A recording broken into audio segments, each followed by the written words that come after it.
Hello दोस्तों, civil services facts by SR में आपका स्वागत है। आज के वीडियो में हम ये चैप्टर फिनिश करेंगे। आज हम पढ़ेंगे important dramatists of the age of revival. तो चलिए शुरू करते हैं। हमारे फर्स्ट ड्रामेटिस्ट हैं हेनरी मैडवॉल, 1462 से लेकर 1502 तक। Henry Medwall is popular as the first known English vernacular dramatist. He was educated at Eton College and the University of Cambridge and participated in dramatic performances there. He served as a chaplain in the household of Cardinal John Norton, the Archbishop of Canterbury under Henry VII.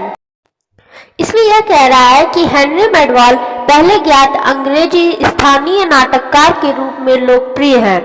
उन्हें eaten college और Cambridge विश्वविद्यालय में शिक्षित किया गया था और वहां उन्होंने नाटकीय प्रदर्शन में भाग लिया। उन्होंने कैंटरबरी के आर्कबिशप में, जो हेनरी VII के अंडर था, कार्डिनल जॉन नॉर्टन के घर में एक पादरी के रूप में सेवा की थी। His literary career and works. He wrote a morality play, Nature, but is mostly known for Fulgen and Lucrece. 1497, the first secular play surviving in English. This play appears to have been written for performance at Christmas time between the courses of a banquet at which Morton entertained ambassadors from abroad. Madwell died in 1502. उनके साहित्यिक career और काम में उन्होंने एक नैतिकता नाटक लिखा, प्रकृति, लेकिन ज्यादातर उन्हें फुलजेंस और ल्यूक्रेस 1497 के लिए जाना जाता है, जो अंग्रेजी में जीवित पहला धर्मनिरपेक्ष नाटक है। ऐसा लगता है कि यह नाटक क्रिसमस के समय एक भोज के दौरान प्रदर्शन के लिए लिखा गया था, जिस पर मॉर्टन ने विदेशों से राजदूतों का मनोरंजन किया था। 1502 में मैडवॉल की मृत्यु हो गई थी। Madwell's Fulgens and Lucrece. The play is based upon a Ciceronian declamation on true nobility, De Vera Nobilitate, 1428. It is the first vernacular play to be printed in England. It is the first play to show the influence of classical antiquity. It is the first in which a woman is the central character. The heroine has to choose between two rival suitors. The play is a debate on the origins of true nobility, enlivened by the interruptions of household servants.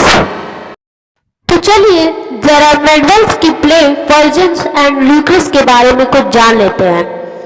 नाटक true nobility, D vera नोबिलिटेट 1428 पर एक सिसिरोनियाई घोषणा पर आधारित है। यह England में मुद्रित होने वाला पहला स्थानीय नाटक है। यह शास्त्रीय पुरातनता के प्रभाव को दिखाने वाला पहला नाटक है जो एक महिला केंद्रीय चरित्र है। नायिका को दो प्रतिद्वंदी शूटर्स के बीच चयन करना होता है। नाटक वास्तविक कुलीनता की उत्पत्ति पर एक बहस है जो घरेलू नौकरों के रुकावटों से जीवंत है। हमारे सेकंड ड्रामेटिस्ट हैं John रास्टेल, 1475 to 1536. English printer and author John Rastell was the son of a leading Coventry citizen and Warwickshire Justice of the Peace. He is said to have been born in London. Rastell's first press was at the abode of Winchcombe's Place by the Fleet Bridge. इसमें यह कह रहा है कि अंग्रेजी मुद्रक और लेखक जॉन रास्टेल अग्रणी का कोवेंट्री नागरिक और शांति के वॉर्विकशायर न्याय के पुत्र थे। उनके बारे में कहा जाता है कि उनका जन्म लंदन रास्टेल की पहली प्रेस विचकॉम्बे की जगह के मठाधीश में हुआ था। His literary career and works. After 1526, Rastell started printing works of his own authorship, which gave him an important place in the history of Tudor drama. two plays of gentleness and nobility and the nature of the four elements may with fair certainty be attributed to him, while a third, Celestio and Melibea, shows signs of his workmanship.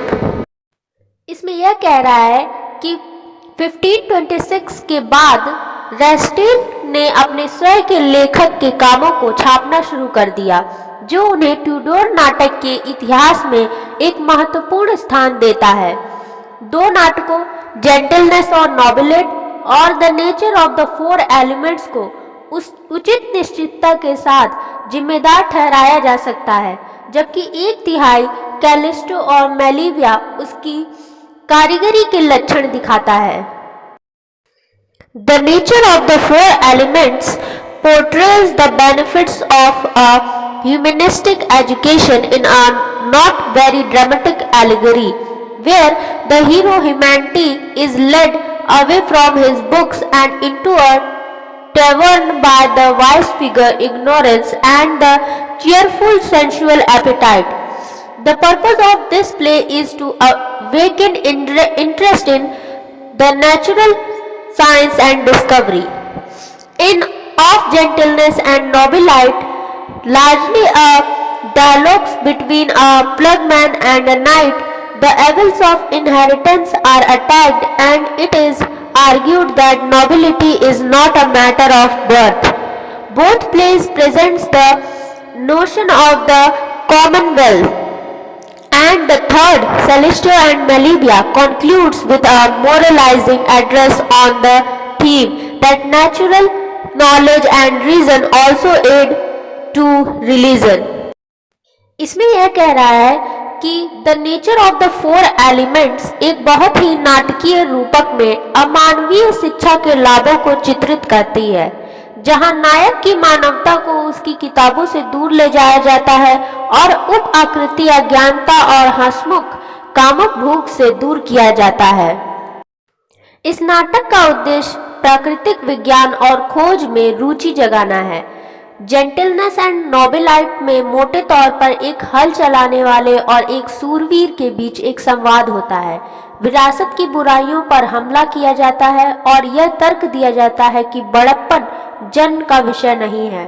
दोनों नाटक Commonwealth की धारणा को प्रस्तुत करते हैं और तीसरा सेलेस्टियो और मेलिविया इस विषय पर एक नैतिक भाषण के साथ समाप्त होता है कि प्राकृतिक ज्ञान और कारण धर्म के लिए सहायक हैं। Rastel's best known work is the Pastemy of People, the Chronides of Divers Realms and most especially of the Realm of England 1529, a chronicle dealing with English history from the earliest time to the reign of Richard III. इसमें यह कह रहा है कि रास्टेल की सबसे प्रसिद्ध कृति the pastime of people, the chronicles of divers realms और विशेष रूप से इंग्लैंड के रियलमी 1529 का एक क्रॉनिकल है, जो शुरुआती समय से रिचर्ड थर्ड के शासनकाल तक के अंग्रेजी इतिहास से संबंधित है। हमारे थर्ड ड्रामेटिस्ट हैं John bell 1495-1563। John Bell was an English theologian, historian, playwright, literary historian and Bishop of Ossory. He was born at the little village of Cove near Dunwich in Suffolk on 21st November 1495. इसमें यह कह रहा है कि John bell एक अंग्रेजी धर्मशास्त्री, इतिहासकार, नाटककार, साहित्यिक इतिहासकार और ओसरी के बाइशप थे। उनका जन्म 21 नवंबर 1495 को सफोल्क में डनविच के पास कोव के छोटे से गांव में हुआ था। Literary career and works. Bale is said to have attracted Cromwell's attention by his dramas, which were morality plays or spiritual plays settings forth the reformed opinions. Bale's propagandist play King Johann was first acted on 2nd January 1539. King Johann tells the history of King Johann's defeat and death at the hands of the Roman powers in a morality play framework of allegorical figures. Apart from this play, Bale is known for the image of both churches, which is a thorough commentary on the book of Revelation. इसमें यह कह रहा है कि bell ने अपने नाटकों के से क्रॉमवेल का ध्यान आकर्षित किया था, जो कि नैतिकता के नाटक या धर्म ग्रंथ नाटक थे जो सुधारित विचारों को आगे बढ़ाते थे। बेल के प्रचारक नाटक किंग जोहान को पहली बार 2 जनवरी 1539 को अभिनय किया गया था। किंग जोहान ने राजा जॉन की हार और रोमन के हाथों मृत्यु का इतिहास बताया था। इस नाटक के अलावा बेल को दोनों चर्चों की छवि के लिए जाना जाता है, जो रहस्योद्घाटन की पुस्तक पर एक संपूर्ण टिप्पणी है। The 8 years of Bale's exile were his most productive period as a writer. When pro-Protestant Edward VI came to the English throne in 1548, it prompted an outpouring of 12 works from Bale, including a comedy concerning 3 laws and the image of both churches. Bale subsequently returned to England and resumed his ecclesiastical duties in 1552.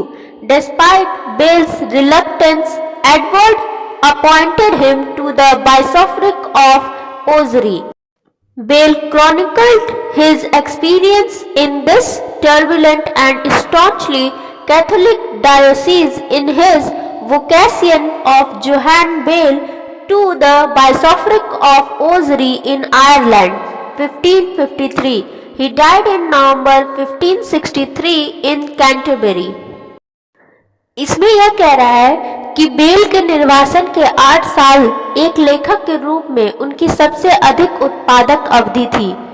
जब pro-Protestant Edward 12 कार्यों को बाहर निकालने के लिए प्रेरित किया, जिसमें एक कॉमेडी कंसर्निंग 3 लॉज और the image of both churches है। बेल बाद में इंग्लैंड लौट आए और 1552 में अपने चर्च संबंधी कर्तव्यों को फिर से शुरू किया। बेल की अनिच्छा के बावजूद एडवर्ड ने उन्हें ओजरी बेल के बाइसोफ्रिक में नियुक्त किया।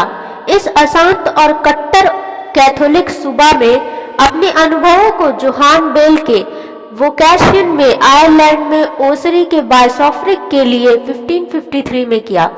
कैंटरबरी में नवंबर 1563 में वह मर गए।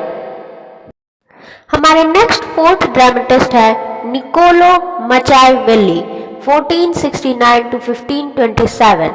Italian author and statesman Niccolo di Bernardo da Machiavelli was born at Florence on 3rd May 1469. At an early age, he became a pupil of a renowned Latin teacher, Paolo da Ronciglione. He is believed to have attended the University of Florence and received an excellent humanist education. Not much is known about his biographical history.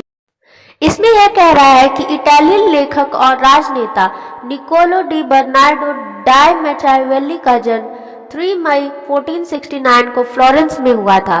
कम उम्र में वह एक प्रसिद्ध Latin शिक्षक Paolo डा रोन्सेग्लियोन के शिष्य बन गए। माना जाता है कि उन्होंने फ्लोरेंस विश्वविद्यालय में भाग लिया और एक उत्कृष्ट मानवतावादी शिक्षा प्राप्त किया। उनके जीवनी इतिहास के बारे में ज्यादा जानकारी नहीं है। His literary career and works. In 1500, he was sent on his first assignment to France to obtain terms from Louis XII for continuing the war against Pisa. It is this king who is, in his conduct of affairs in Italy, committed the 5 capital errors in statecraft summarized in The Prince, and was consequently driven out. इसमें यह कह रहा है कि 1500 में उन्हें piece के खिलाफ युद्ध जारी रखने के लिए लुई 12 से शर्तें प्राप्त करने के लिए फ्रांस में अपने पहले असाइनमेंट पर भेजा गया था। यह वह राजा है जिसने इटली में अपने मामलों के संचालन में द प्रिंस में संक्षेप में राज्य के संचालन में पूंजी की त्रुटियां की और परिणाम स्वरूप वह वहां से चला गया था। His visits to courts of various kings and experience in foreign policy would later form the basis of many of the principles he expresses in The Prince, and the great personages that he met form the examples from which he draws his lessons. Machiavelli's historical writings comprise Florentine histories, discourses on the first decade of Titus Livius, commonly known as the Discourse, a life of Castruccio Castracani, unfinished, and history of the affairs of Luca. इसमें यह कह रहा है कि विभिन्न राजाओं के दरबार में उनके दौरे और विदेश नीति में अनुभव बाद में है और द प्रिंस और उन महान व्यक्तियों में व्यक्त किए गए कई सिद्धांतों का आधार बने, जिनसे उन्होंने उन उदाहरणों का निर्माण किया और उससे उन्होंने अपना सबक लिया। मैकियावेलीज की हिस्टोरिकल राइटिंग्स हैं जैसे कि Florentine histories, discourses on the first decade of Titus Livius, commonly known as the discourses, a life of Castruccio Castracani, unfinished, and history of the affairs of Luca. His literary works comprise an imitation of The Golden Ass by Apuleius, an essay on the Italian language, the play Mandragola, and several minor compositions. He also wrote 7 books on the art of war. His greatest known work is the political treatise, The Prince, 1532.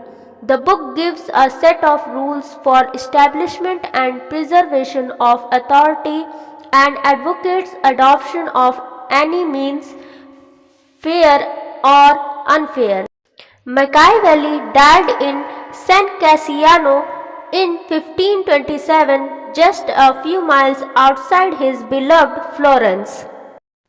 इसमें यह कह रहा है कि उनकी साहित्यिक कृतियों में अपुलियस द्वारा द गोल्डन एस की नकल, इटालियन भाषा पर एक निबंध, मैंड्रागोला नाटक और कई छोटी रचनाएं शामिल हैं। यह पुस्तक सत्ता की स्थापना और संरक्षण के लिए नियमों का एक सेट देती है और किसी भी माध्यम को अपनाने की वकालत करती है। उचित या अनुचित, मैकियावेली की 1527 में सैन कैसियानो में मृत्यु हो गई, जो उसके प्रिय फ्लोरेंस के बाहर कुछ ही मील की दूरी पर था। Let us know about the Machiavelli's play Mandragola. Machiavelli portrays Fortuna and virtue in Mandragola to demonstrate that immorality is acceptable. He makes the protagonist boost virtue and his leading lady encompass Fortuna the protagonist. Callimaco is the virtuous prince that Machiavelli alludes to in The Prince, with fervent aspirations, willing to endanger his life. Thus worthy of his love, Lucrezia, and worthy of authority. The antagonist, Nicias, holds power like an inherited prince but loses Fortuna because of his passiveness. Each character is a representative political figurehead reiterating ideas from the prince with the help of marks and stock figures. इसमें यह कह रहा है कि Machiavelli ने मंद्रागोला में भाग्य और सदाचार का चित्रण किया है, यह प्रदर्शित करने के लिए कि अनैतिकता स्वीकार्य है। वह नायक के गुणों का घमंड करता है और उसकी प्रमुख महिला नायक को शामिल करती है। नायक कैलिमाको एक गुणी राजकुमार है जिसे मैकियावेली ने राजकुमार में उत्कट आकांक्षाओं के साथ अपने जीवन को खतरे में डालने के लिए तैयार किया है। इस प्रकार योग्य है यह अपने प्यार के ल्यूक्रेजिया और अधिकार के योग्य प्रतिपक्षी नीशिया विरासत में मिले राजकुमार की तरह सत्ता रखती है, लेकिन अपनी निष्क्रियता के कारण फॉर्चूना को खो देती है। प्रत्येक चरित्र एक प्रतिनिधि राजनीतिक व्यक्ति है जो अंकों और स्टॉक के आंकड़ों की मदद से राजकुमार के विचारों को दोहराता है। Theater is a cautious means of exposing truth as the audience connects with the action, but is removed enough from the stage that there is no looming fear. इसमें यह कह रहा है कि रंगमंच सच्चाई को उजागर करने का एक माध्यम है, क्योंकि दर्शक कार्यवाही से जुड़ते हैं, लेकिन मंच से इतना हटा दिया जाता है कि कोई डर नहीं है। तो दोस्तों, ये था हमारा फर्स्ट चैप्टर जिसमें हमने ancient, medieval and Anglo Norman drama बारे में जाना। अगले वीडियो में हम second chapter Elizabethan to Jacobean drama शुरू करेंगे। आज की वीडियो में बस इतना ही। मिलते हैं अगले वीडियो में। तब तक के लिए थैंक यू, गुड बाय।